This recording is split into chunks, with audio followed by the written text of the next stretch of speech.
துளாராசிக்காரர்களுக்கு மிகவும் ஏற்றமான காலம். எடுத்த காரியங்கள் அனைத்திலும் வெற்றி கிடைக்கக்கூடிய வாய்ப்பு. பணவரவிற்கு பஞ்சமில்லை. உடல் நலத்தில் நல்ல ஒரு ஏற்றம் இருக்கக்கூடிய வாய்ப்பு.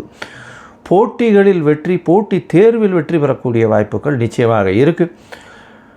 இந்த காலகட்டத்தில் படிக்கிற மாணவர்களுக்கு படிப்பில் பெரிய ஏற்றம் கிடைக்கும். அதை தவிர பார்த்தலையானால் படிப்பில் மிகப்பெரிய ஏற்றம். அதை தவிர உங்களுக்கு பார்க்கும் பொழுது குழந்தை பிராப்தி ஏற்படக்கூடிய பாக்கியம். அதாவது 11ஆம் இடத்துல குரு பகவான் இந்த மாதம் வரப்போகிறார். இந்த வருஷத்தில் 11ஆம் இடத்துல வர்றார். 11ஆம் இடத்துலேருந்து 5ஆம் இடத்தை பார்க்குறார். குழந்தை பிராப்தி நிச்சயமாக உண்டு.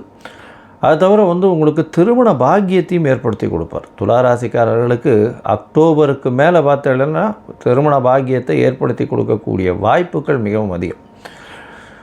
அது தவிர பார்த்தோம்னா 4ஆம் இடத்துல ராகு பகவான் கேட்கவே வேண்டாம். அலைச்சல் அதிகமாக இருக்கும். அதிகமாக சுற்றி கொண்டு இருக்க வேண்டிய காலகட்டமாக அமையக்கூடிய வாய்ப்பு. அதுவும் கலைத்துறையில் இருக்கிறவங்களுக்கெல்லாம் பெரிய ஏற்றம் கிடைக்கும். வெள்ளை நிற ஆடைகள் பின்னுபவர்களுக்கு பெரிய ஏற்றம்.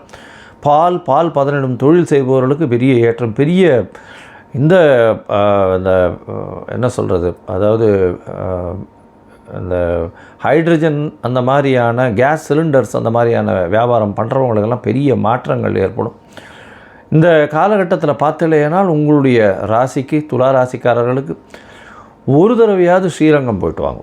ஒரு தடவையாவது ஸ்ரீரங்கம் போயிட்டு அங்கே தாயாரையும் பெருமாளையும் சேவிச்சுட்டு வாங்க. போய் சேவிச்சுட்டு வந்தாலே நல்ல ஒரு பெரிய ஏற்றம், உங்கள் வாழ்வில் மிகப்பெரிய மாற்றமும் நிச்சயமாக ஏற்படும்.